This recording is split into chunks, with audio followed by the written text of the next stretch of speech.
And then these guys But do it by square footage. it's just instead picture, of it's not linear audio. footage. And then when it goes for longer, they charge. Okay, less. Madam Chair, we are ready. All right, thank you so much, Madam Clerk. I would like to call this March 3rd, 2021 regular meeting of the Sewerport Commerce Advisory Board to order. Board Member Paquette, you're in the space again. Would you mind leading us in the pledge? Should make Ben do it, he's here too. Next time I will. I pledge allegiance to the flag of the United States of America, to the republic for which it stands, one nation, under God, indivisible, with liberty and justice for all. Thank you, Board Member Paquette. Board Member Smith, I'll pick on you next time, I promise. Madam Clerk, roll call, please. Today's roll call: Hughes, Here. Jaffa, Here. Lawrence, Here. Smith, Here. Lemus, Here. Paquette, here. Chair Schneider. Here. You have a quorum. Thank you. And Madam Clerk, do we have any citizens' comments? I do not have any, and I can't see the IT screen to know if anyone has their hands raised, but we're checking. 1 second. Okay.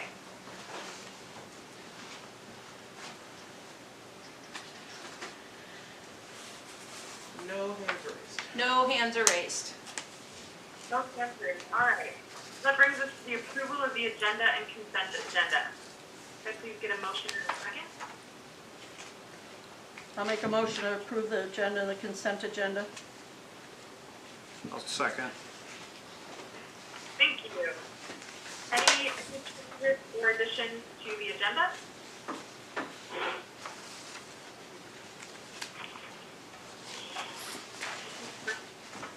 Okay, seeing none. Madam Clerk, could we get a roll call vote? Yes, Madam Chair.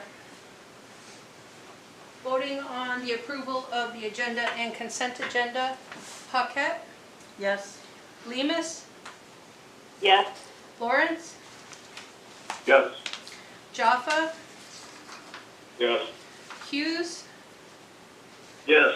Smith, Yes. Chair Schneider. Yes. Your agenda and consent agenda are approved, and approved on today's consent agenda are the January 6, 2021 regular meeting minutes and the February 3rd, 2021 regular meeting minutes. Excellent, thank you. Special orders, presentations, and reports. We have the Alaska Railroad report from Gary in the packet. She has a conflict today and is not able to join us, but is there anyone that has any comments for the record on the railroad report?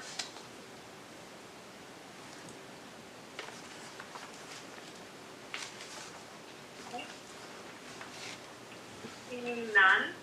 We also have a written report in our packet from the Chamber of Commerce. Scroll. And I think we might be calling him for a... Is he on the line? I can't see if he's on the line. Is Jason Beckley on? Oh, Jason, oh, sorry. He is, yes. Sorry, he is there. Let's go. He is allowed to talk, and he has had a hand up. Hi, Jason. Thanks for joining us. Yeah, no problem. So yeah, I just obviously you guys have my report, and yeah, I just think the only thing I want to highlight is just that CARES funding program has just gone really, really well. Lots of positive feedback from businesses, community members, and so yeah, we're continuing to process receipts for those, and we did send out checks to businesses for kind of the first round of money, so that way they can have that money in hand as those vouchers then do come in. And then we'll be kind of doing that again at the end of the month, just to kind of do a cleanup pass on that way. So, yeah, and then I'm happy to answer any other questions about anything else in my report. Thank you, Jason. We'll look to the board. Does anyone have any questions for the Chamber Director? I'd like to ask a question.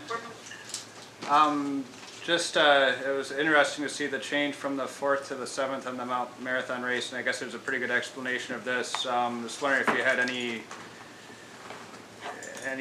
extra comment on how that's going to work out. I mean, it looks like it's a good way to reduce the number coming to Seward, so I'm just kind of curious if you had any additional comments there. Thanks. Yeah, the race committee director decided that was kind of the best idea to separate kind of the two peaks, like instead of one big peak of population, spread it out a little bit. It does present some challenges, but I think they're all kind of, I mean, we've had conversations about everything you could possibly think of under the sun as far as things we have to account for. But yeah, we're still going to hold 4th of July as kind of normal. We'll close down the streets, have vendors, all that kind of thing, have people outside. Because we do know that there will be a lot of people here. And then obviously the race. And really kind of the thing is just to minimize spectators. It's really the problem because they're just pinned up from the fences up against the sidewalks and stuff like that. So that was the move, just to, there'll still be a lot of people there, but they just felt like that was the best way to kind of make it so that they could hold the race. They felt like having it on the 4th kind of put a target on its back. If anything were to get any unexpected things come up, having it on the 7th, they felt was the best way to hold the race, which is kind of their number one goal after not having the juniors race for 2 years and not having the race at all last year. So. Thank you. As creative solution there for that.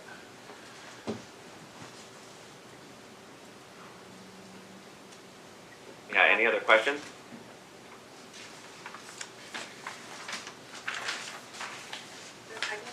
Jason, thanks so much for your time. We appreciate you being here. Yep, no problem. Thank you, Jason. Harbor Master. Hi, Madam Mayor. Sorry I'm not there. But Matt Terry's going to introduce Nancy. I don't know if they can pan the camera.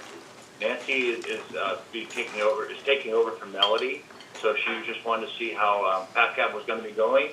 And then maybe answer some questions as we work through the tariff part. Nancy, thank you so much for joining us today. I don't know if they can pan the camera to her to show her or not. She Oh yeah, she is has her on own screen. We see her. I can't see her. Okay. I can't find my mouse. Okay. All right. See her now. Okay. You don't unmute. You talk- Any questions? Oh, okay. Yeah, questions from the board to the Harbor Master. I didn't hear the question. Chair Schneider, can you repeat that? Yeah, no problem. Any questions for the Harbor Master? Madam Chair, this is Carl.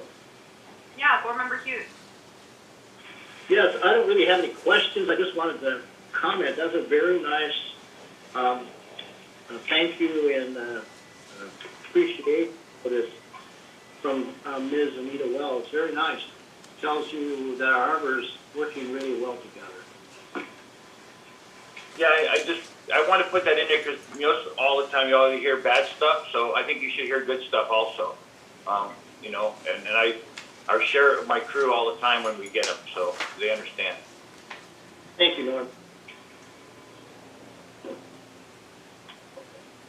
Excellent. Any other questions for the Harbor Master? Okay. Seeing none. All right, that's to unfinished business. We have none. Under number 1, discuss and approve the draft resolution to City Council recommending membership in Weekly USA. On page 9 of your packet, you have a draft resolution that was drafted by our former clerk who was helping us, Ms. Karen Corrigan, who has gone back to her regular job in the clerk's office. Now we have our head clerk, the big boss, helping us with our meetings for the next month. But I guess to start with, if we want to, we can have a discussion around this, and if we even want to do it, but at some point we'll need to put a motion on the floor to send this to the council as a draft resolution for for approval, and then we can make amendments to it at that time.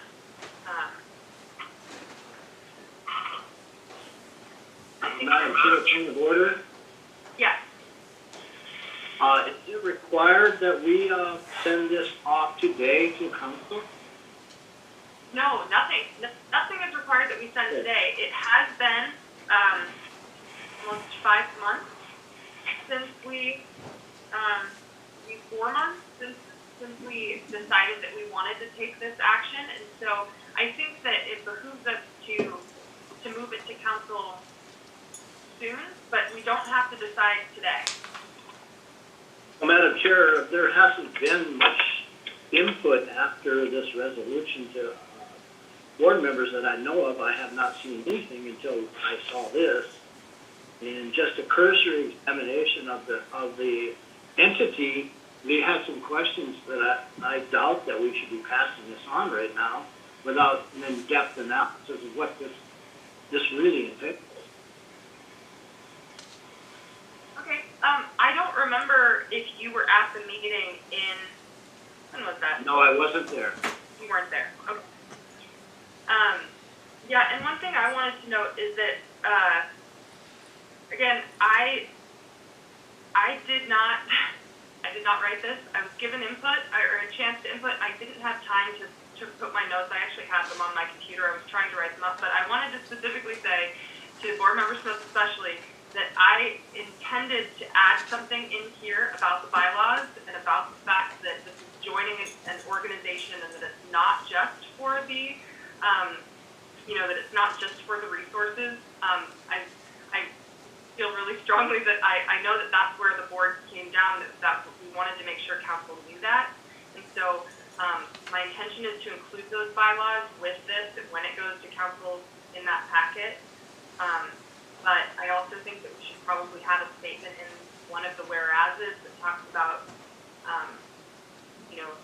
that this is joining an organization and agreeing that you want to, that we're saying that the city wants to abide by those that 5-step process that ICLEI has in their membership guidelines. So when you join, it says that you want to,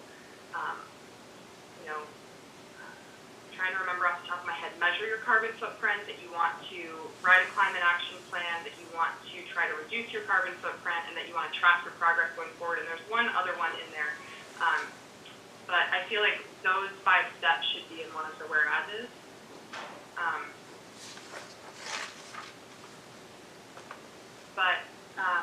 I guess Board Member Hughes, I'd like to hear more from you on, how you're feeling about things if you weren't at that other meeting.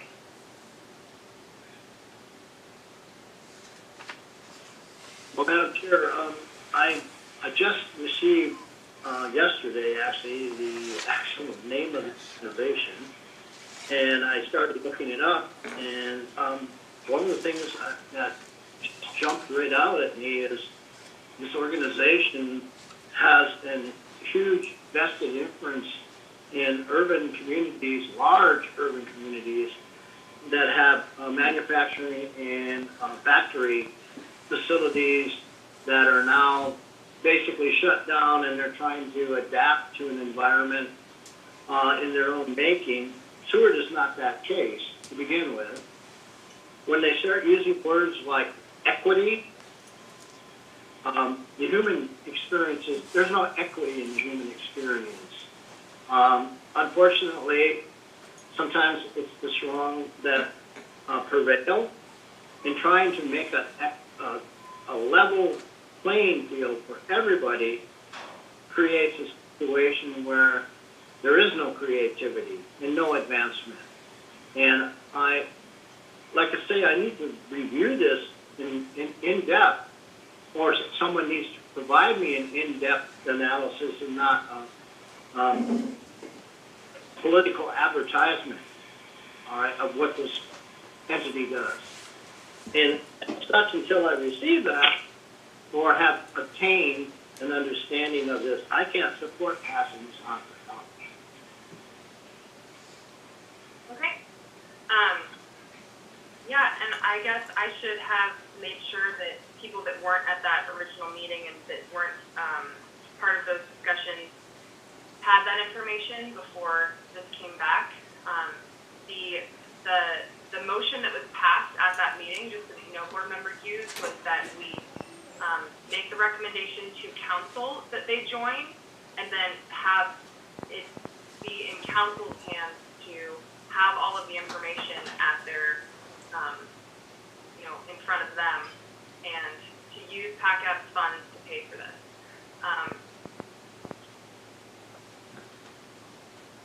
I know. Madam Chair? Yes. One of the debates witnessed or seen a lot of input from citizens of the community. As you know, we all know that the Port and Commerce Board serves at the behest of the City Council. But we are serving the citizens of Seward. And so before I'm willing to commit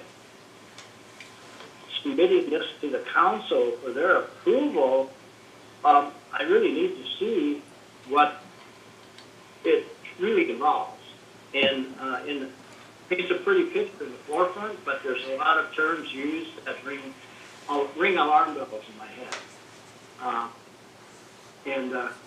That's why I just want a little more information, a lot more than that, before I make a recommendation. Thank you. Board Member Jaffa. Thank you, Chair Snyder. In our discussion of this, we developed, or we came with the same slight apprehension that Board Member Hughes is seeing. And as I remember it, there were some questions about what we would actually be signing into and what obligations we would be getting into financial. And from the review that we gave this, we determined that the $600 as a joining fee would allow us to access the resources of this organization rather than becoming a co-sponsor or promoter of the agenda of this organization.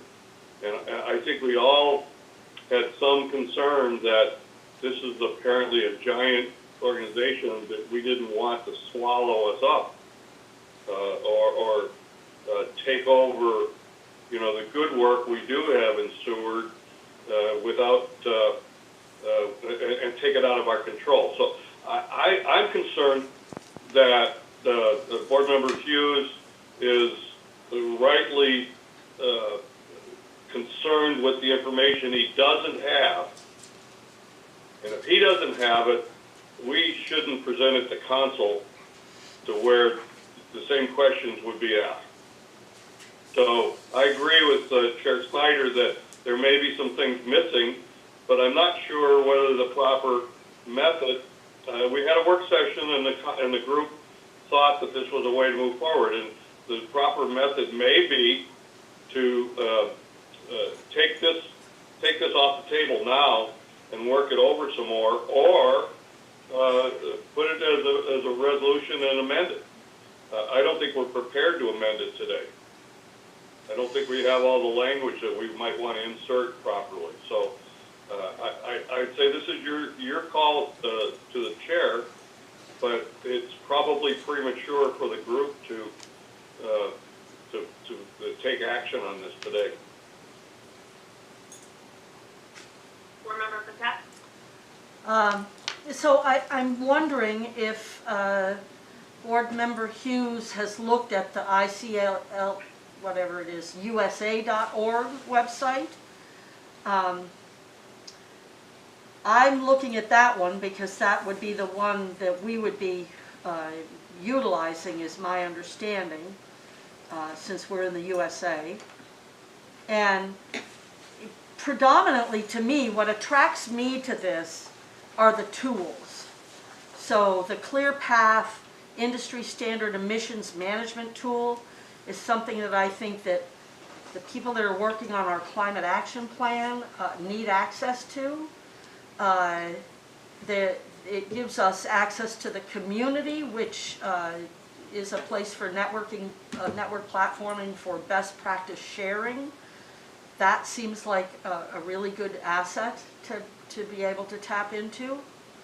And then some of the other tools, they've got GHG contribution analysis, drivers of community emissions analysis tool. There's a forest and trees emissions mapping tool. So I definitely don't think we should move forward until everybody is on board with it. So figuring out what the other board members need to feel comfortable is definitely in order, and if we don't have that today, then, you know, I'm okay with waiting. I just know that all these climate action committees are working, and I think that these resources would be valuable to them. Over. Thank you, Board Member Smith. Board Member Smith. Okay, good discussion so far on this, and I just was looking at the, you know, whereas the driving force seems to be the climate action plan, and the way I'm seeing ICLEI put in here is it's a solution set to get us, you know, more aligned with what a climate action plan should be for the city, and providing supporting tools, but to maybe broaden the scope a little bit, you know, there might be another way to do this if this doesn't seem to meet our community's needs. And I have looked at them fairly extensively, and it is very much, you know, large city industrial focused, and doesn't seem like it would help a small coastal community that really doesn't have, you know, the megatons or gigatons of CO2 emissions, that they're, you know, more focused on arranging. I am also aware that there are other communities, and, you know, small communities in Alaska that have signed on to this and are using that, and that might be another thing moving forward is if we could reach out to them and maybe have them fill us in on how this has worked for their communities. I think Homer is one. Is that correct? I don't know. Yeah, Homer.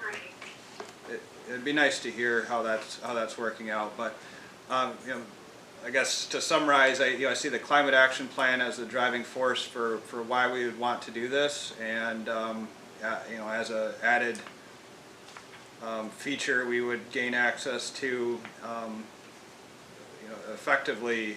You know, it's carbon inventory tools, right? And there might be other ways to do that. I know the EPA does offer those, you know, those sorts of things for free, but, you know, there's a lot of ways to tackle this. And I think it is complicated and has a lot more layers than we are prepared for today. And I'll turn it back to you. Board Member Joppa? I would just like to comment on something that Board Member Paquette said. We don't have to have unanimous. We don't have to have unanimous votes on this. I mean, it's certainly appropriate for a board like this to have dissenters. And I can tell you, if we were to vote on this today, and as I said before, I don't think we're ready because there's unanswered questions. You know, we're passing this along as an advisory to the council, and they'll have the same questions that Board Member Hughes has. But if we were to vote on this today, I would vote for it because I think it's a small step. It's not a giant expense, and it does offer a shortcut to those tools that we do need. And there may be better and other ways, but without someone putting all the work into getting it, this is kind of brings a shopping cart all together for us. And I'm not sure if you should just table this or pull it. We did spend time on it. We shouldn't we shouldn't spend 4 months on something and not come up with some product. But this may not be the one at this time. So at this point, this board has already passed a motion to make a recommendation to council to join this organization. I just want to make sure that's clear. That has already happened. The only reason this came pushback was to give the board a chance to put it before council in the way they wanted to see it. And I don't want it to go to council without the board feeling comfortable about it. I think everyone knows that I'm a lot less worried about these unintended consequences, because this is an organization that thousands of communities are a part of, and they are not policing people. They are not breathing down our necks, finding us. They don't have that right. We're not signing up to have someone tell us what to do with our city. They're asking for a pledge. It's a pledge that is things that we've already, in our priorities, said that we want to do. Writing a climate action plan, making efforts to make progress in this arena. So to me, I guess I just don't see it as being much outside of what we've already said as a board we want to do. But that's me, and I'm grateful I have you guys that are more cautious, because I am so just, yes, let's go get the tools, and this sounds great, and everything's perfect. So I'm really grateful to have your, to have the dissent, and to have people that are being more cautious. I would say that, but again, just my 2 cents is that by saying, by signing up to this the 5 parts where it says, we're going to measure greenhouse gases, and we're going to assess where we want to go, we're going to write a climate action plan, we're going to reduce them, and we're going to continue to track and evaluate our progress. I think that's something we've already committed to by saying we're going to write a climate action plan. Why have a climate action plan if we're not doing those things? And at the same time, even if we didn't do those things, they're not going to come and shame us. They're not going to say, look at Seward and what a terrible job they're doing. They're not going to look at us and say we have to do certain things. It's in our hands how we do these things. It still comes down to us and how we write the plan and what we put in that plan. No one is dictating that to us.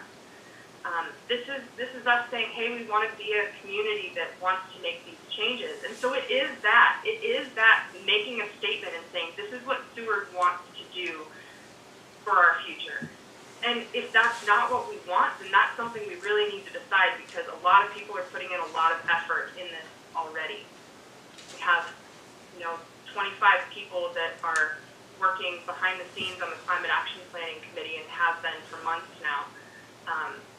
And so I guess to me, some of the pushback, I'm just worried that that means that that's not the direction this board wants to go in, or you don't think it's the direction the city wants to go in, and I think that that's something that we need to address sooner rather than later.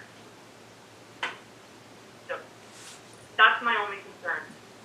Of course, today I think that we should, and Madam Clerk, I'll ask you what the correct terminology is here. I don't know if we table this. We haven't taken up a motion.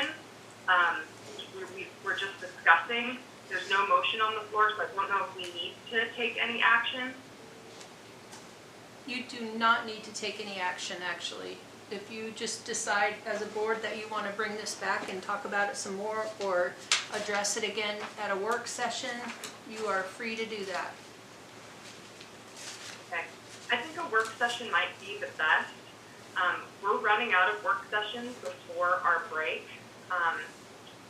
So I'll take a look at the calendar and see when we might be able to bring this back. I think Board Member Paquette. Is there any way we could just bring it back at the work session we have coming? I mean, I know in 2 weeks we've already got an agenda, but is there time to add this to it as a discussion item? I don't think we have to spend a lot of time. I mean, if we could get the answers that Board Member Hughes needs, I feel like we should move forward on this, because for as long as we wait, then we don't have access to the tools, and the people on the climate committees don't have access to the tools, etc. Just a thought. Thank you. Yeah, I don't have my schedule in front of me at the moment. Let me flip to the back and see if our goal calendar is here, and I don't see it. So I cannot remember what our topic was going to be, so it's always added as a discussion item. Board Member Paquette, would you like to make a motion, and maybe we can vote on that?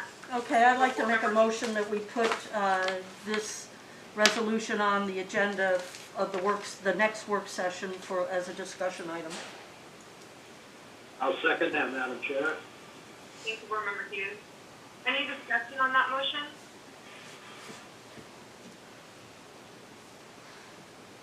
All right. Madam Clerk, could we get a roll call vote, please? Voting on that motion, Paquette, Yes? Hughes, Yes. Lemus, Yes. Smith, Yes. Lawrence, Yes. Jaffa, You're muted, Java.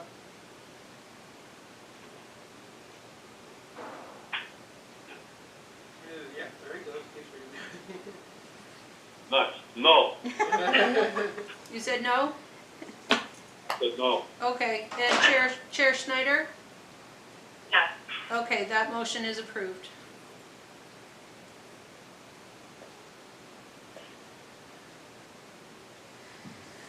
Okay, so, that brings us to item number 2 in new business, review and discuss the harbor tariff, specifically pricing and SNCC and annual increases. And I would like to turn this over to the harbor master or to Nancy, whoever, whoever would Okay, like so- to start. So, Madam Chair, so let you know that the mortgage rates are already on on the early thing. They go up by the CPI.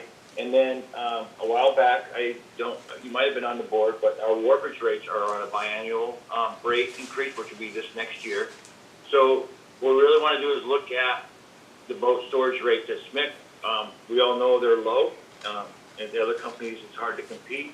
And we're not here to compete with the city. We're just trying to make things good for fishermen, but we want to make it fair for everybody.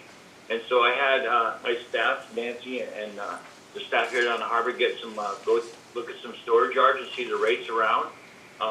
So that's on it's on page 15, I believe, of your packet. This is what we come up with from the different ones. And like I said, one thing we don't have on here, we don't have the local vendors or what they charge. And we'll go from there. Okay. Do you have a recommendation? Is there something you're putting forward as a proposed price for the SNCC storage? You know, I really do not. I know Matt's there in there, and I just think we need to be fair, but don't go above what some of the other yards are charging in Seward. But also, it's mostly about being fair. I know that it's not a very good thing to raise prices, but these prices have been too low for a long time. So I would, maybe we can start at looking at 25 cents per foot per day for the first 12 months, and then doubling it after that to 50 cents after 12 months. But I just don't want to go too high where we start getting a bunch of derelict vessels in the yard. That's my concern. If we raise it too high, too many derelict vessels, people won't pay, and then here we go again with all the derelicts. Right. What would happen to the boats that are currently in the yard? Are those contracts renewed yearly? Like, would these new rates take effect for vessels that have already been in the yard for many years? So the ones that don't go into water, they would probably, I would recommend that we start this on January 1st, 2022. That way it gives everybody ample time to either pull their boats or however they want to do it. But the timeline for those boats that's been there a long time would start over. It wouldn't be fair to double them up right away. We'd just go to 25 cents, and then if they're there for a year, then it goes to 50 cents. That's just my recommendation. And you know, like I said, I know Chair Snyder that you operate a yard for your boss, and I don't know what Alaska Logistics charges. I don't know what Bigger charges. JAG. Sorry. So that I would recommend that for start, and then any comments. I know there's some boaters out there that's on the board that has vessels, and you know, you can see what they think. Yeah, Board Member Hughes. Norm, I'm just asking because I want input. What are you basing the 25-cent cost on? I don't know how that equates to the rest of the other harbors. I was doing some rough math, but there's a lot of difference between all these harbors. They bounce all around. I'm just trying to get to a reasonable rate that we don't, you know, that we still, you know, right now, we're full. And we're full because I think we're inexpensive and, you know, and I think that, the harbor crew's done a great job with cleaning Snick up and working with all the boaters and everything. I know the other yards are kind of full also, so, I don't know, go ahead. I realize, you know, that you actually know a lot of the people that have their boats moored over there. Are you comfortable with that amount, that you don't think it'll drive business away, or are you can't really, you can only make a guess, you can't know for sure, but I'm just asking, from your experience, are you comfortable with that? I'm comfortable with that. So a lot of people throw Homer at us a lot, you know, and I know they have a yard, but they bag boats up on the beach there, and they charge 25, they per square foot, but it's hard to do that. We just do the vessels, and they have 10 foot on each side for that, and that's why I thought with 25 a square. And then, you know, if you look at some of the other ones, like Port Townsend, you know, I was trying to figure out, they're 23 cents per foot per day, you know. It's right in the ballpark. Actually, it says 96 on this. Yeah, but if you go further down, it's, you know, approximately 23 cents per day for the 677 foot per month, if you look at it. Okay. Yeah. So, you know, we actually, we don't compete with, but we look at Port Townsend as kind of where we're at with all our other stuff. You know, because we talk back and forth with Port Townsend and all the vessels. They have the same type of lift that we have. So, I mean, if you want to do 23 cents to stay with what they do, that's fine. I just think people don't need to leave their boats here forever, taking up space, where we're running out of space for working boats. That's the problem. Thank you.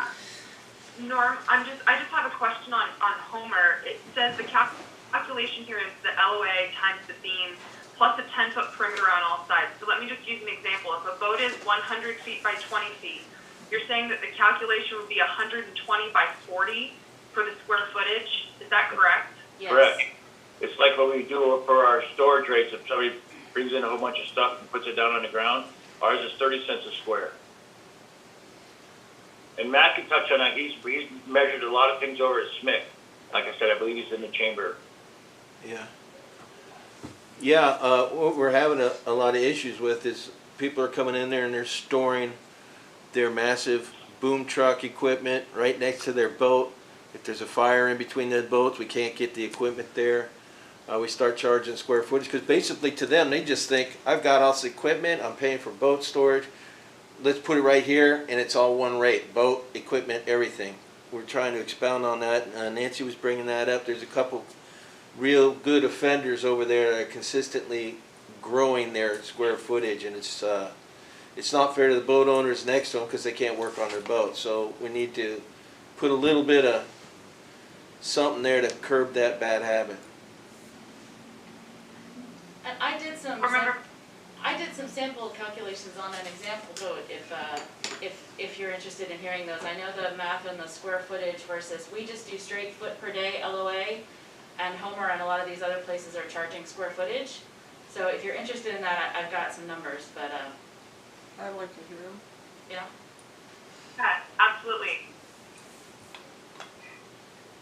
Oh. Yeah, Nancy, go ahead. With what size vessel did you do the example for? So I took an example because your dream is over there in the SMIC yard. It is 65 feet LOA. It's a 19-foot beam. It's been there since August. So for January 2021, our charge for storage for that was $6.50 a day, so $201.50. That same boat in Homer, using their LOA and beam calculation, would have been $471.25 for the same period of time. In Whittier, that is $260 a month for the winter, and $556.50 starting next month. In Kodiak, that boat is $2,921.75 a month. That's insane. Right? Yeah, Kodiak's prices are very high. Port Townsend, depending on what level of service you're using, with the Port Townsend winter discount, that boat is $745.55 a month. It's $584.35 in Craig. It is a little cheaper in Cordova. It's $170.95 in Cordova, $247 in Haynes, $277.88 in Dillingham, $321.10 in Petersburg. So essentially everywhere else, except for Valdez. Valdez is $193.75 for summer and $100 a month for the winter. But essentially everywhere else is significantly more expensive than we are.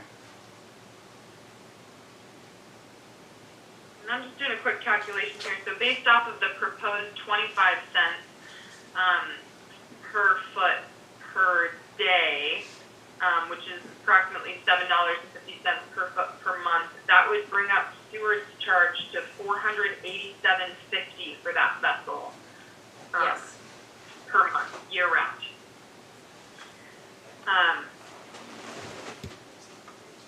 That, it seems like a big jump to me.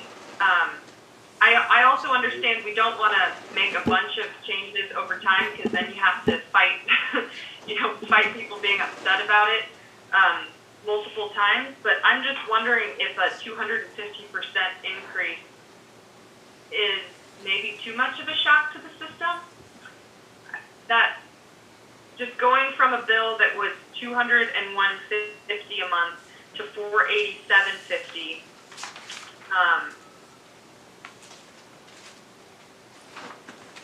I don't know. As a business owner myself, I don't think I would make a change like that. That's actually out of line. It's much higher than what my rates are. Maybe my rates are too low as well. That is what they say in business, is that if you're full, you're probably too cheap. But we're also here to serve the people of the community, and we want people to come and use the services. And so, I don't know. I guess people haul out their boats in Kodiak. It's $2,900 a month. But I'd like to. Yes, Madam Chair, I just threw a number out there. I had no number in my head. I just threw it out there. We could go up 5 cents, or what the other yards are charging, so we're all equal. I just, like I said, I threw a number out there because, like I said, everybody always compares us to Homer, so that's what I was doing. Yeah, no, and you're right that increase brings us to just slightly more than what Homer is. Board Member Jaffa had your hand up first.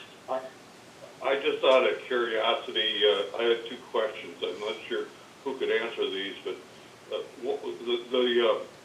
the example boat that you use, assuming that is either a working boat or a tour 6-pack or something. Number one, what's that boat worth, and how many people are involved with the either operation or how many jobs are the result of that boat? This is a commercial fishing boat. Yeah. I am not sure how many crew they carry. It is in the yard. They plan to sell it, so they pulled it out to do some work on it, to fix it up. They plan to sell it this spring. It's a pretty typical size boat for our yard. We have a lot of commercial fishing boats that are similarly this size. Which boat was that? The Azure Dream. Okay. Yeah, I was just saying that is it's a limit seiner, and it's a good number to go with as far as seiners go. We have a lot of boats that are that size or bigger. They are trying to sell it, but I think our main goal here is the fact that I don't think we've raised these yard storage rates for. Do we have a date on that? Maybe 10 years. I don't have a date. We haven't touched these rates for 10 years. So it's time, and of course we do have yard storage issues. And some of these boats have been sitting there. I can count 6 boats that have been there dry docked for over 10 years. 10 years just stagnant. It's been there 28 years, and it's been 10 cents per foot per day for as long as I've been in the harbor. So, if I might, to follow up on a question. Board Member Jaffa, 1 second. I've got Board Member Paquette, then Board Member Hughes, and then you. Board Member Paquette. So that, Norm, that doesn't make sense to me, because right here it says increasing to 20 foot per day after 12 months. 20 cents per foot per day. I mean, 20 cents per foot per day after 12 months. So those boats that have been there for 10 years should be charging 20 cents a foot. We are. Okay. Yeah, they are, sorry. But- I meant that the starting rate's been 10 cents per foot per day forever. Yeah. And now I can't remember what, it's in the back where they doubled, I think it was in 2008 or 9 where they started to add an extra 10 cents if you stayed there over a year. So I have to go back and look. I've got a couple of suggestions. One would be, why not make a table, increasing to 30 cents a day after 24 months? You know, and I mean, if we're trying to keep people from just parking a boat and then leaving it there for 10 years, we got to build an incentive to get them to move it, I think. And I don't think just after the first 12 months raising it, you're doubling their price, but then double it again after the third year. You see what I'm saying? The other Absolutely. suggestion Absolutely. is in Homer. This speaks to what Matt was talking about. Homer, in the explanation, it says if there's additional equipment on site, it'll be added to the total square footage. So that makes me feel like what we need is to perhaps consider changing from per foot to square footage and adding that So, into the explanation so that the trucks and the other things they're parking next to the boat, you're getting covered. You're getting money for it. so that extra, we have extra 10 foot on each side of the vessel, that's for us to get the travelers in and out. Now, we do charge people, if they go above and beyond their 10-foot range, we do charge them 30 cents a square foot. We charged them before for going over that. So that, we do that now. We go by the harbor tariff, which is 30 cents per square foot. And that's for like an extra truck they have parked next to the boat? So the way the Or if policy, they have connexes or whatever next to it and it goes past their normal 10-foot range, you know, or in front of it in the runway, then they get charged appropriately. yeah, so the way the policy is now, they get a 10-foot envelope on either side of their boat. They're not supposed to get front and back because we charge by the length. Right. So the way we do it in the office is they get 10 feet on either side of their boat, and that's their envelope.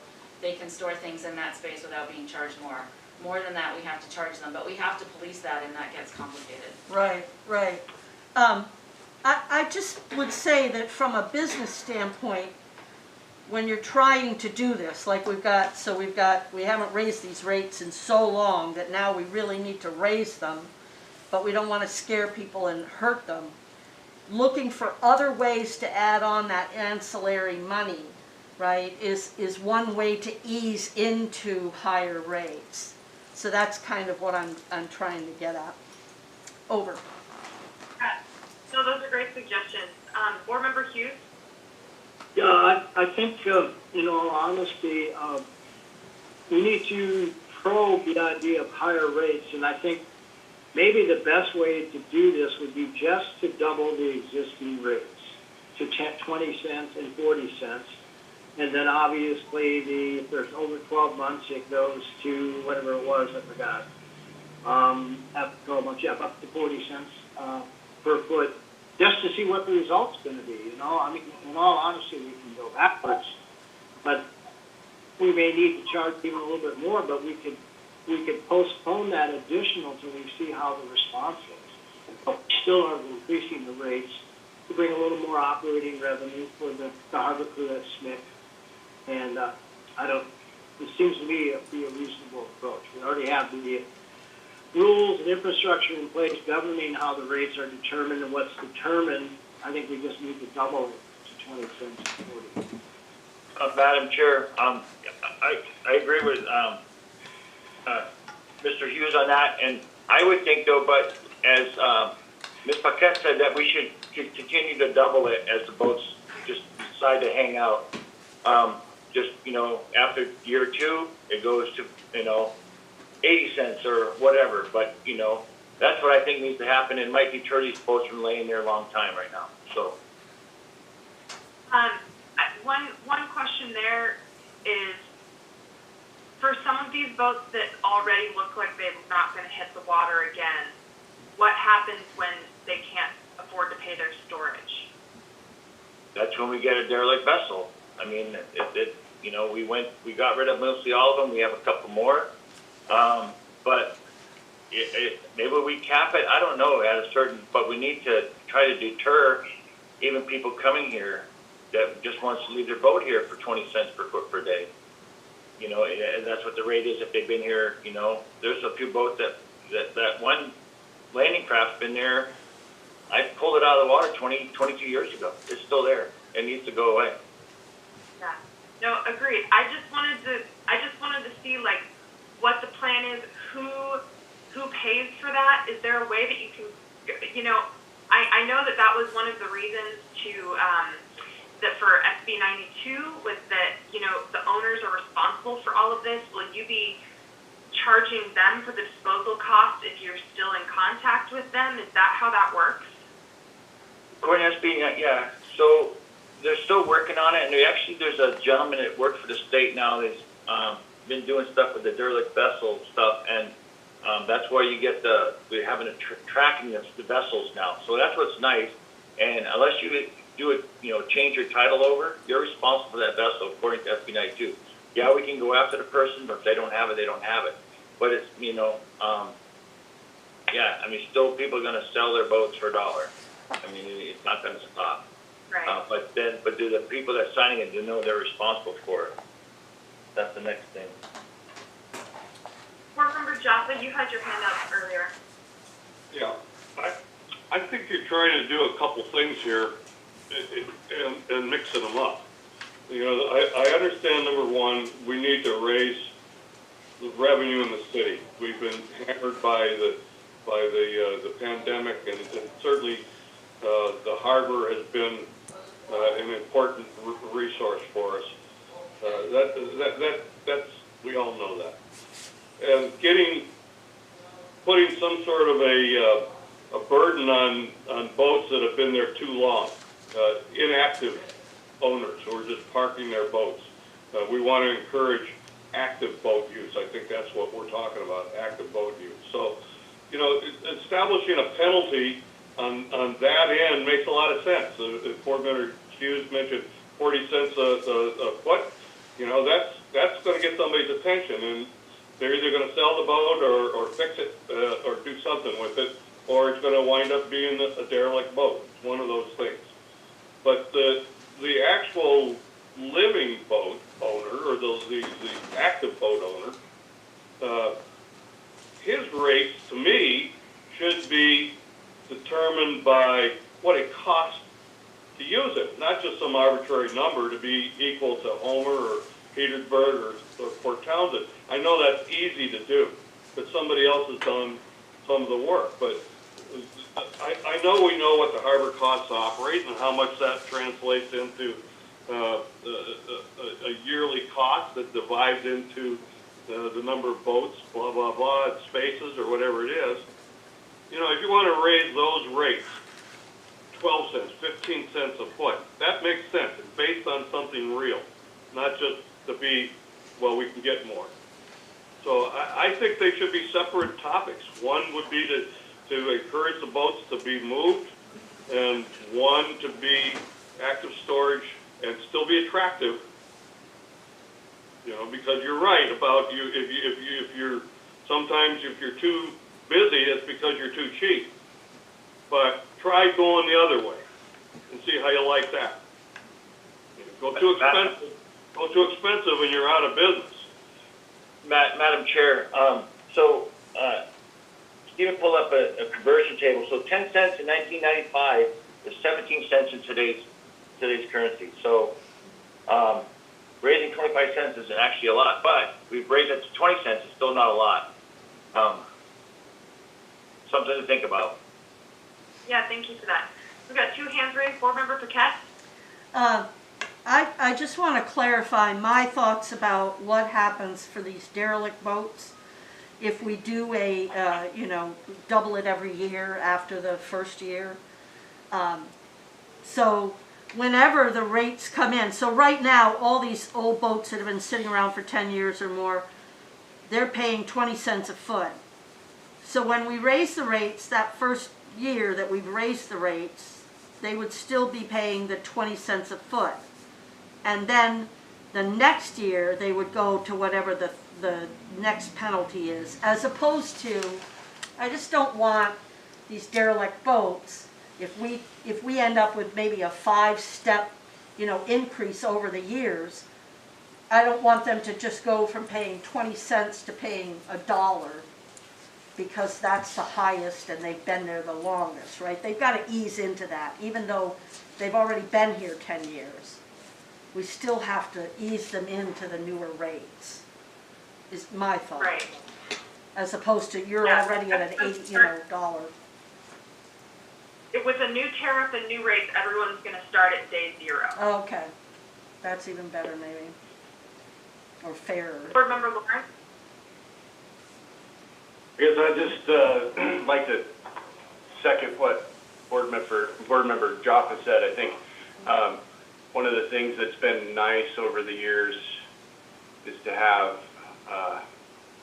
Mr. Chase come in and say, man, we're busy over there. Every spot is taken, and we're busier than we've ever been, and we've cleaned up the yard, and that's a great thing. And if we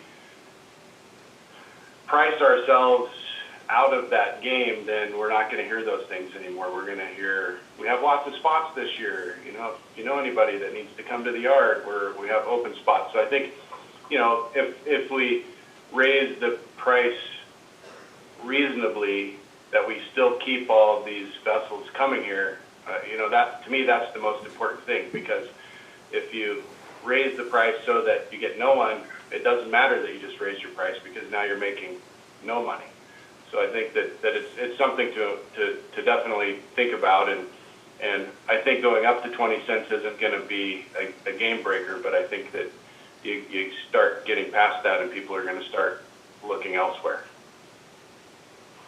Yeah, for sure. Nancy? So two things. The yard is full enough now that we have turned away some people. So that is one of those things that's happening right now. And then the other thing, in terms of the way our rates compare to other people, because Matt has put a lot of work into that yard, our yard has a lot more amenities than a lot of other of these boat yards with prices that we're quoting. So that's something to think about. We have water over there that we don't charge for. We have electric pedestals. There's the washdown pad. The yard is in much better condition and has much better amenities than a lot of these other yards, which are really offering just dry storage. So I don't have an opinion about how high we do or don't raise the rates, but I just thought that was something to consider. Board Member Lehman? I have another meeting. All right, thank you so much. Appreciate you taking the time to sign off. So Nancy, that's such a great point, because we have to charge for what we have to offer. So I guess a question there, and I know we don't want to make things too complicated, but I know that those stalls with power are so sought after, and that people get really frustrated when people take those stalls and then don't use the power. I'm wondering if maybe this is an opportunity to make stalls where power is available a separate rate, something where I know they're already getting charged for power, but something that like disincentivizes people from using a stall for power if they don't want it. Is that something that you guys have talked about or would be interested in? Madam Chair, so some of these people, they're putting their boats up, they're going on vacation, and come back in the spring and start working on them, they want power. That's why they're requesting the power, and if they don't hook up to the, they don't hook up, or some of them hook up right away and then don't use power, they just have it hooked up, because they're gonna need it in the spring. I mean, that's the issue. Yeah, I understand, but that's the questions we ask at the harbor when they sign up, do you need power or not? If they don't need power, we don't put them where there's power. Right. So, unless that's the only spot left, but I know that the staff works on that, and with Matt and then the other crew about that.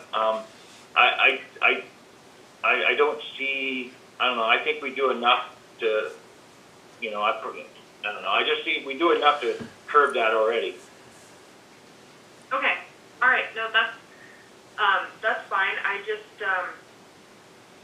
Yeah. I was wondering if that was, I guess I just heard a couple of situations situations where that was a frustration for you guys, not because you're not doing your job, but because someone says they want power and then they're like, oh no, I'm not going to hook up to power. And that could have been a spot for someone that really needed it and needs to be plugged in all year.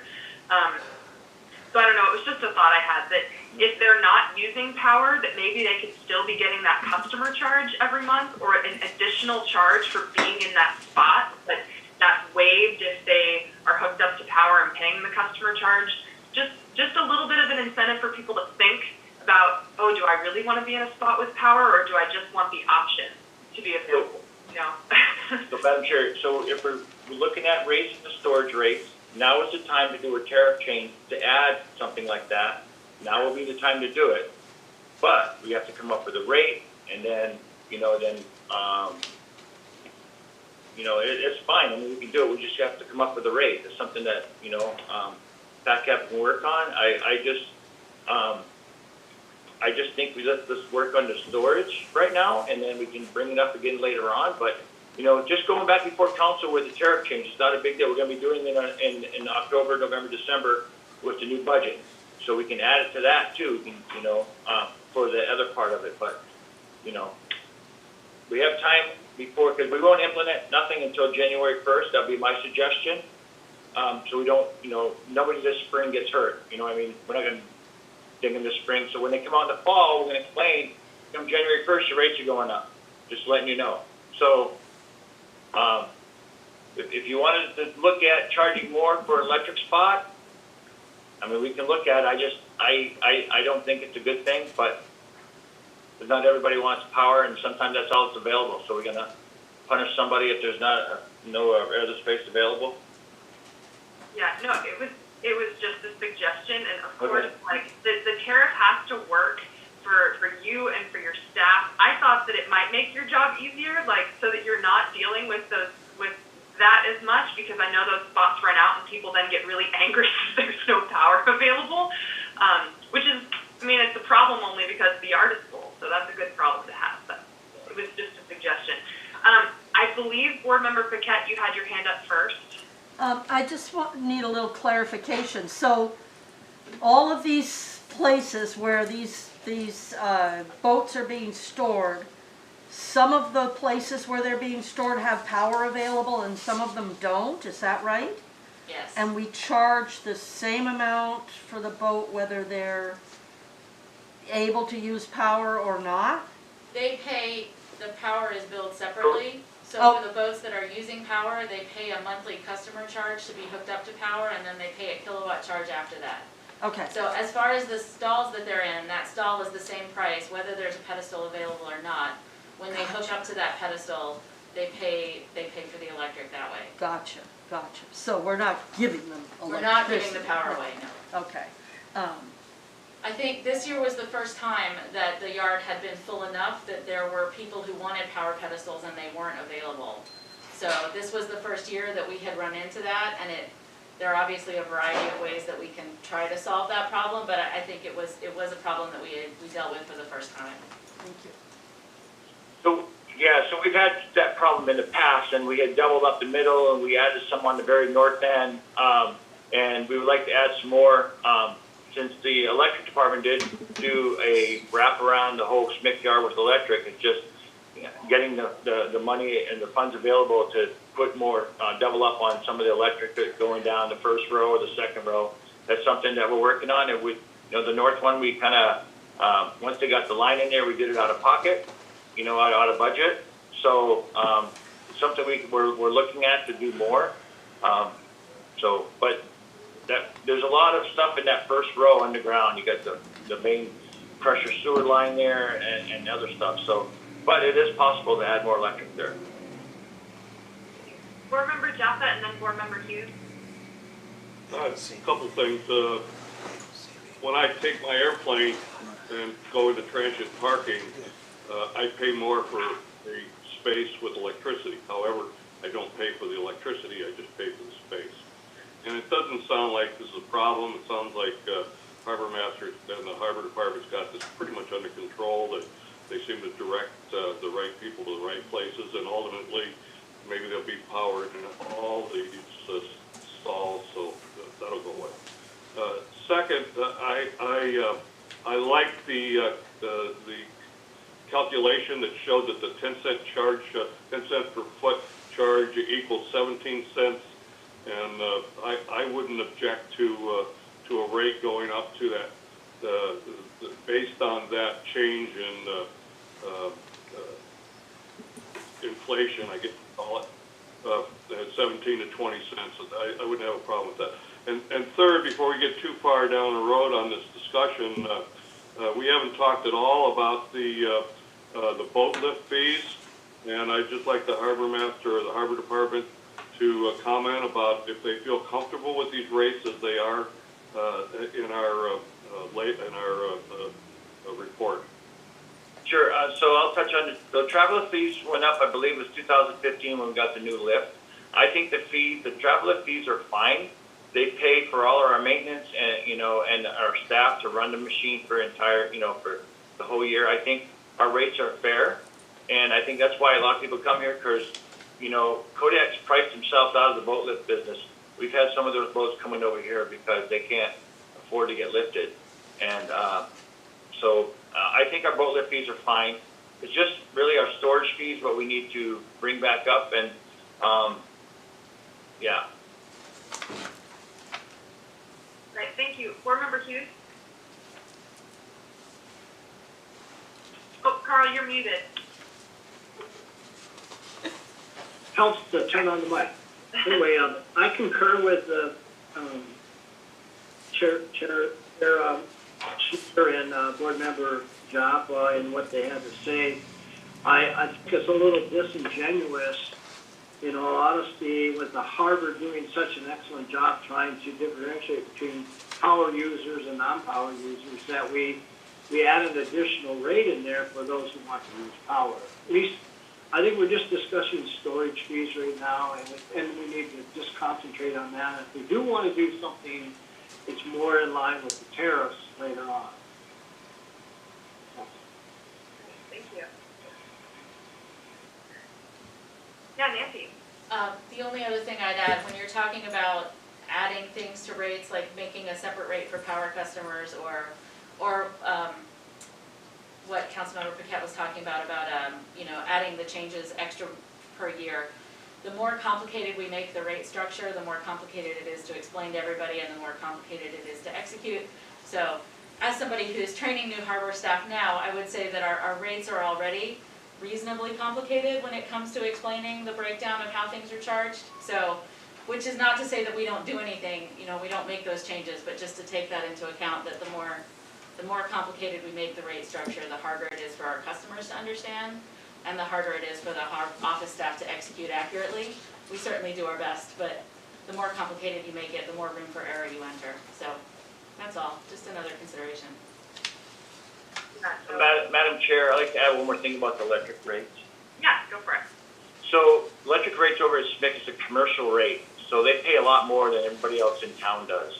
So they're already paying more for electric, and I believe it's $35 per month. Correct me if I'm wrong, Nancy, but I believe it's $35 per month. The monthly customer, to have it. The monthly customer charge right now is $46.47 a month before tax. That's the flat fee, and it's 39 cents a kilowatt hour after that. Oh no, it's 40 cents a kilowatt hour after that, I believe. Thank you. That's because of the CPI they're going with the electric tariff. Yeah. So I feel thoroughly rebuffed. I understand I don't want to make things more complicated. The last thing I will say is that the basic thing that I was thinking is that everyone in an electric stall would get charged the customer charge, regardless of whether they're using power. I feel like that's kind of where my head was at. Like, hey, the customer charge is to cover the infrastructure. It's like that cost added, the value added to that space. So if the people who are in there are getting charged that customer charge regardless, then at least they're paying for the infrastructure that's in that space. So that's the last thing I'll say on that. But I totally understand wanting to keep things simple. I just, from a perspective of like being a boatyard owner, I do have different rates for different things being available so that people don't use up, so they don't, say, oh, I want to be in this yard. And I say, okay, well, you have to pay extra to be in this yard because this yard has more things available. And if they don't want that, then they go in the other yard. And it's like, it helps me as a boatyard manager to make sure the right people are in the right place by just having that little bit of a fee difference. So that's where my perspective is coming from. Okay, so Madam Chair, oh, sorry, one thing. Yeah. So on that note, you have 1 meter, you have 2 spots, you have 2 sides, and if one doesn't use it, but gets charged that fee but doesn't use it, and then another boat comes in next to him and he wants the power, so he buys a longer cord to go over. So we, that's where we start charging, then we don't charge. So that's where it starts getting complicated. Yeah, I hear you. So the spot isn't necessarily tied to that one specific stall. Correct. Yeah. Okay. Board Member Hughes? But yeah, I actually thought that was a pretty clever way to address the situation. Since the harbor is going through the trouble to identify who wants power, who doesn't want power, I would say if they said they want power and the harbor puts them in a power space, that they do get charged the customer service charge there, even if they're using power or not, because they've identified that they wanted power. If they get put in there because that was the only space left, I don't think they should have to pay a customer service charge for that. We actually do have a number of people in the yard right now who are not currently using power and are not even plugged in, but they want that pedestal available for spraying, so they are paying for it. We have several boats that are like that. So there are a lot of pedestals right now where boats aren't plugged in, but people are paying for them because they will be plugging in the spring. The incidence of somebody saying that they want power and then changing their mind once they got to the yard, I don't think that happens very often. I think it maybe happened once this past season, but it's not all that common. Although it certainly is something that we hear about and people get upset about. But I think for the most part, the people who aren't plugging in until spring are still paying for that pedestal so that they have it reserved for their use in the spring. Okay, that's great to know. I didn't realize that. I thought that, yeah, that's great to know. Any other comments? So I guess, Norm, what are you looking for from us right now? Is this discussion sufficient? Would you like us to vote on a rate that we like, or are you going to bring something back later? So Madam Chair, what I would like from you is kind of a direction on price, and then what we'll do is we'll bring an agenda statement resolution to PACAB that you support this rate increase for boat storage starting January 1st, 2022, and then you guys vote and approve it, and then I'll bring it before council, or approve it or disapprove it, whatever. But if you approve it, I'll bring it before council. But I think if you can just direct me on a rate, we'll go with it, we'll get it going, and we'll bring it back before you, and we can amend it at that time if you hear, or whatever. But at least we can bring you something you can approve, and we can send off to council. I saw Board Member Jaffa. I make a motion to approve a rate increase with an explanation. And the rate increase would be 20 cents per foot per day. And the explanation would be that inflation shows that a 17-cent increase today equals the last time the rate was established. And the harbor has been improved and offers more facilities to users. So, Board Member Jaffa, is that entire thing your motion, or would you like to consolidate? Can you consolidate your motion for me? 20 cents a foot per day, and 40 cents per foot per day after 12 months. Okay, can I get a second? I'll second that. Colby. Oh, that was Board Member Lawrence. Okay, thank you so much. All right, so now we have a motion on the floor to increase the SMIC storage rate to 20 cents per foot per day for the first 12 months, increasing to 40 cents per foot per day after 12 months. Discussion on that. Board Member Paquette. I would rather see 20 cents a day for the first 12, 30 cents for the next 12, 40 cents for the next 12 after that, and 50 cents for the next 12 after that. So maybe worded, instead of doubling, saying increasing by 10 cents per foot per day every year thereafter, or up to 5 years, like with a With a on cap it. of, yeah, I like that, with a cap of at 5 years or something, maybe. Okay. Before you make, I assume you want to make a motion to amend, but Board Member Hughes has his hand up. Let me just see what he has to say, and I'll come back to you. Board Member Hughes. Yes, Madam Chair. I'd like to direct that we do the, as Board Member Goff said, 20 cents a day, 40 cents per day after 12 months. But I'd also like to see language saying that it would be 80 cents a day after 24 months. Because derelict boats are real. And I know the headaches that the harbor has to deal with those boats. So it's been an incentive for them to either get out of the yard or stop paying so we can condemn them and get it out of there. Okay, I'm doing some quick calculations so that the board can see kind of the difference in these approaches. Give me just 1 second. Madam Chair, I'm just curious if Norm could tell us what he thinks about, like, the speed with which we raise it, like 20, 40, 80, or 20, 30, 40. I'm just kind of Yeah. some feedback. Yeah, for sure. So I just did some quick calculating, and for that 65-foot boat that Nancy gave us the example for earlier, at 20 cents, it would be $3.90 a month. At 40 cents, it would be $7.80, and at 80 cents, it would be $1,560 a month.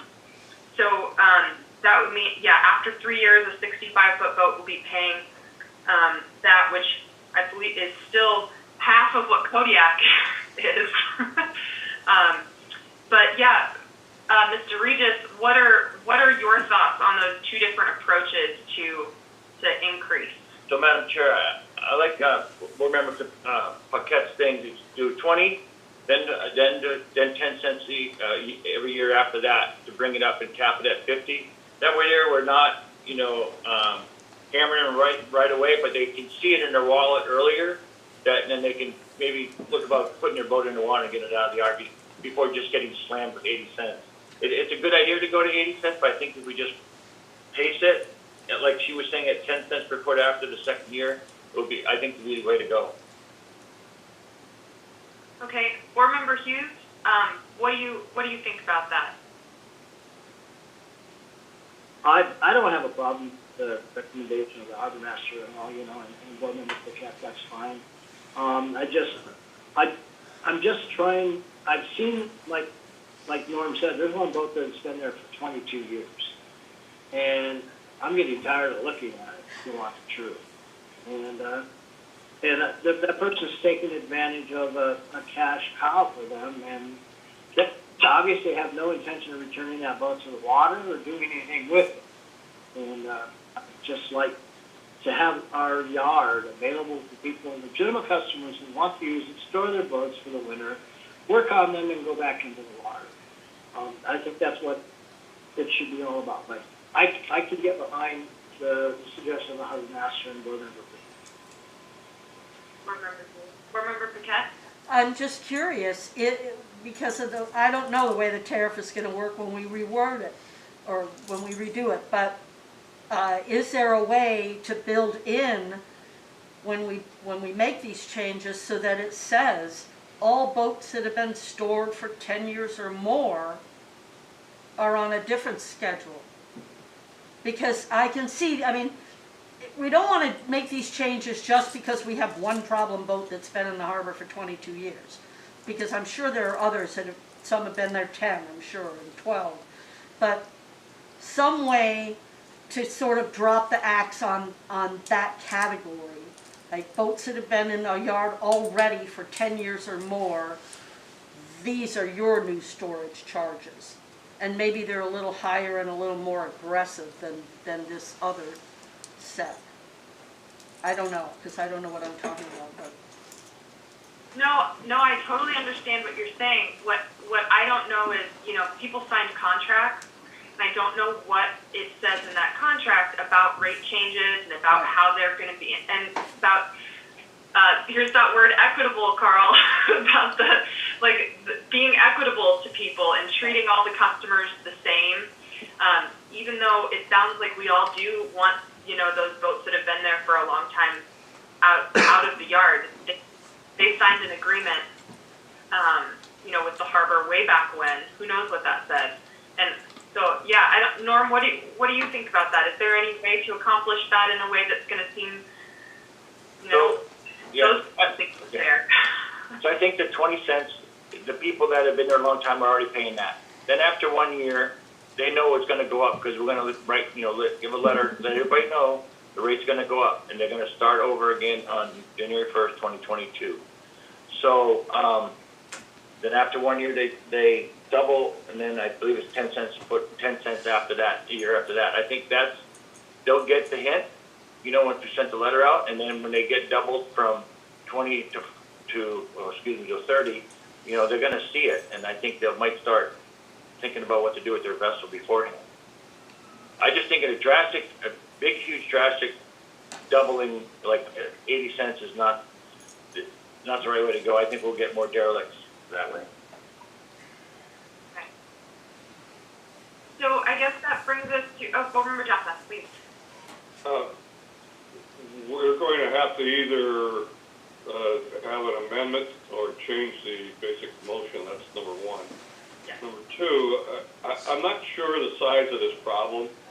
You know, I think I've been through the boat yard, and I've seen a couple boats that have been there forever, and if they were painted up and they didn't look like, you know, terrible, then probably nobody would care if they've been there for, you know, short term, except, like Board Member Hughes says, we're trying to encourage people that are making a livelihood with active boats. I've been to boat yards in the lower 48 where, you know, these boats have been there for a long, long time. And people obviously think the value of the boat is sufficient where they can pay a yearly rental, whatever it is. But I do like the idea of a stepped increase with a cap. So if there was a motion to that regard that Board Member Paquette suggested, I'd be in favor of that. Yeah, thank you. So Board Member Paquette, did you want to make a motion? Madam Chair, you have a motion on the floor. Excuse me, did you want to make an amendment to that? An amendment to the motion. Sure. So I would like to amend the motion to read, storage would start at 20 foot per day for the first 12 and increase 10 cents per year to a cap at 5 years. A cap at 5 years of increase, which would cap it at 60 cents, or a cap at 50 cents? The first thing you said. So starting with 20 cents and having a 5 year increase table. Okay.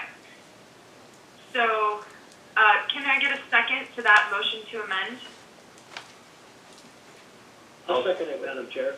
All right, thank you, Board Member Hughes. And I apologize, I started discussing before we had that second. So basically, it would be 20 cents year 1. Year 2 would be 30. Year 3 would be 40. Year 4 would be 50. Year 5 would be 60. And again, I'm just trying to clarify what your intent of your motion was, Board Member Paquette. That it increases for 5 years, or that Yes. it increases up to year 5? Yes. So what you just read off, so 60 is the highest. 60 being the highest. Okay. Nancy, as someone who has to administer this tariff, what do you think of a stepped increase like this? I mean, I think that's a reasonable way to explain it. I mean, a lot of what I think about when we have the rates is how do I explain this to our customers in a way that makes sense to them? And I think that you can condense that into something that makes sense to them. And we maintain a spreadsheet of all the boats in the yard. And so right now we just have 2 rates in that spreadsheet. But I mean, I think this is doable. We certainly track the entry and exit date of every boat. So.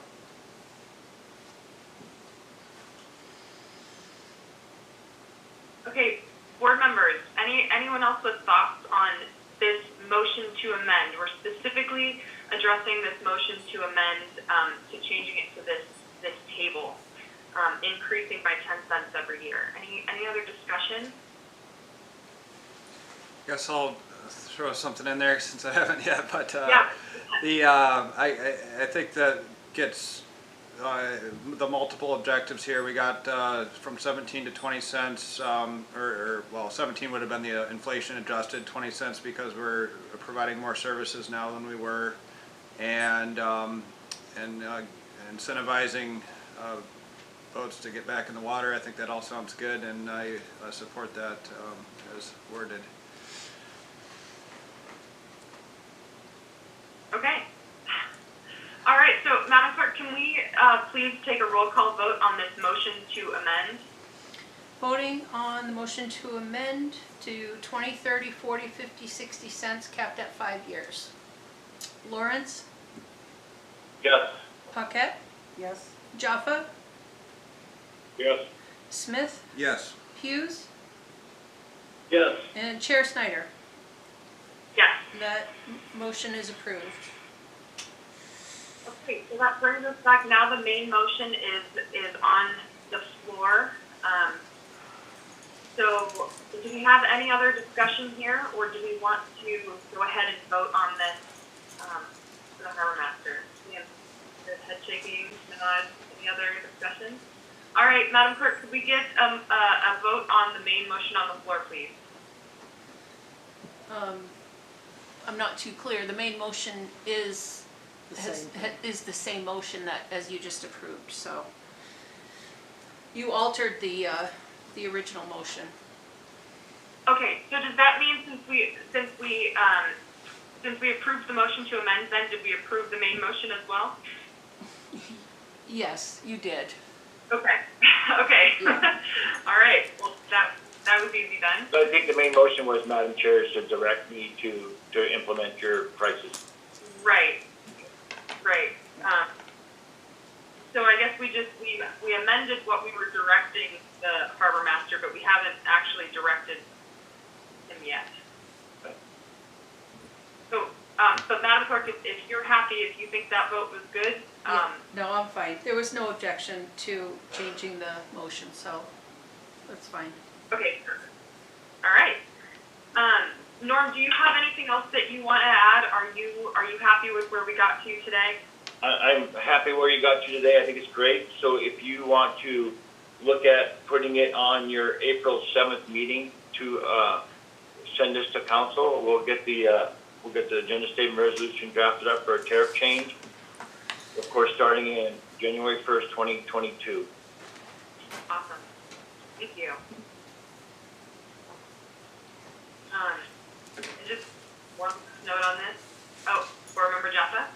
I would hope the harbor master includes in the whereas a simple explanation of the increase so that it's available for council to see.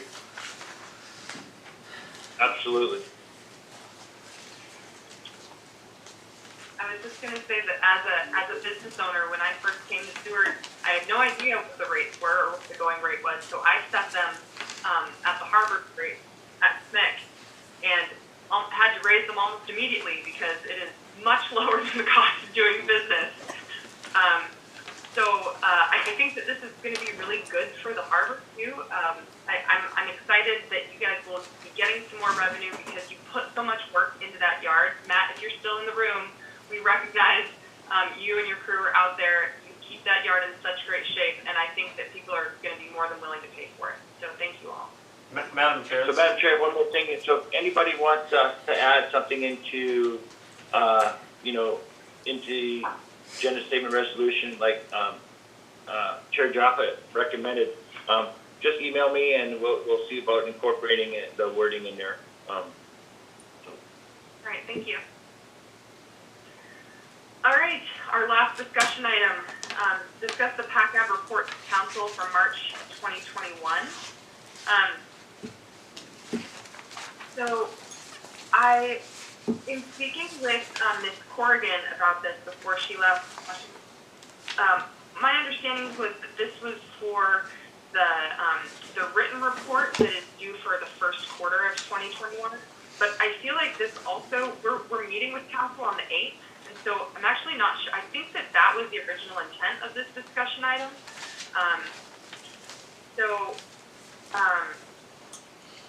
I guess we can kind of take this in two directions. We can talk about the 8th, and I'll just remind everyone that on March 8th, you should have all received a Zoom link from MIS. But we are second at that work session, and I am going to double check that I have the time right. I believe it's 5:45. Yes, so it's 5:45 via Zoom, or I think that there may be off in council chambers. Madam Clerk, can you speak to that? If people want to be in council chambers, will that be allowed? Yeah, your board is more than welcome to come in person. Okay. All right, thank you. So either in person or via Zoom at 5:45. This is our chance to go over our priorities and to get direction from council. I'd like to make the board aware that when council approved our priorities at their last meeting, that they did make 2 changes. So they made 2 amendments. One was to strike evaluating the blue pipeline from the priorities, because at that meeting they were also approving getting the city's money back from blue pipeline, so that was negated. And the other thing that they did, kind of just a reordering, they took our joint work session with the Historic Preservation Committee on the downtown historic district and moved it to the bottom of the list, just as a way of saying that they saw so many other things in our priorities that they wanted us to focus on first. So as just kind of a way of telling us where they wanted us to direct our attention. There was also some discussion from council members about potentially asking PACAB to look into childcare, because that is something that affects businesses and affects people in this community a lot. So just so that you know, I'm not, I think the council is going to speak to us more about that. I just wanted to make you aware and just pass that on, that is what happened at the last council meeting. So, Madam Chair, can I add one thing on that? Yeah, absolutely. So there's a presentation on that night also from, I can't remember the name of the outfit here in town, but also council might want you guys to move for your priorities so that we're all on the same page. We all go, we get ours done right before theirs, and instead of, you know what I mean? So they're going to talk to you probably about picking different times to do our priorities, so we're in line with what we send to the state and the feds and everything. So just give you a heads up there. Yeah, thanks, Norm. And they brought up some really good points, that it seemed kind of crazy that we pass our priorities and then 2 months later they see them and pass them, and then we meet to talk about the priorities, and that seemed a little backwards. So what we're hoping in the future, what council is hoping in the future, and I think is a great idea, is that we flip that script a little bit, and that we make our priorities list, and then we have our joint work session with council where they can give us direction, and we can talk it over with them before we finalize that and have it approved by council. It just seems like a better way to make sure that everyone's on the same page. Any questions about that work session on the 8th? What to expect? Or everyone will have a chance to speak at that work session. I would love it if you all would add your 2 cents, maybe something that's in our priorities that you're really excited about, and take the time to talk to council about that thing. Okay. So I guess then the other way that this discussion can go, kind of the other part of this, is that I do have a written report that is coming up. I'm going to write that and have it included for you guys to approve at our next meeting, because it will encompass everything that we've done in the first quarter of this year. So I just wanted to ask you all if there's anything specific that you'd like me to include in this report.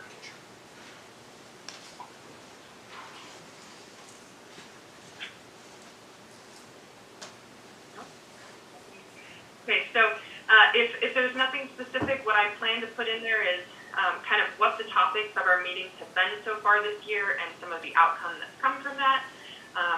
I'll have what we've we've talked about in all of our work sessions, which will include this month, we have our joint work session with P&Z about the SNCC overlay. Which I got really excited about that after our work session last month. There's some great opportunities out there. So yeah, that report is just going to be specifically about what we've been doing in these first 3 months, and I will bring that back to you all at our next meeting to make sure there's nothing that you want to add or change. So any other discussion on our report, any of our reports to council? Okay, seeing none, that brings us to the end of our new business. We have no informational items and reports. Citizen comments. Madam Clerk, do we have any citizen comments? I don't have any submissions. Are there any hands raised? There are no hands raised. All right, thank you very much. That brings us to board and administration comments. Harbor Master Regis. Yeah, I don't have anything. Thanks for a great meeting. This is a good thing, I think, for the harbor and SMIC, and we can go moving forward with things. And thank you all for helping out with this. Thank you. Nancy, do you have anything you'd like to add? No. Thank you for having me. Okay. All right, thanks for being here. Board Member Smith. Great discussion on the SMIC rates there. It looks like all the pieces are coming together, and it'll be really interesting to work with planning and zoning on the overlay. That's going to be a learning experience for, I think, a lot of us. So I'm pretty excited about that. Thanks for a good meeting. Board Member Paquette. I don't have anything specific, but thank you for a good meeting. I think that this is going to be really great for the harbor. We can start making some more money and hopefully encouraging the derelict boats to either become non-derelict or get some freed up land. And thank you everybody for being here. It's great to have a full board. Thank you. Board Member Lawrence. I think I'm good. Okay. Board Member Hughes. Yes, Madam Chair.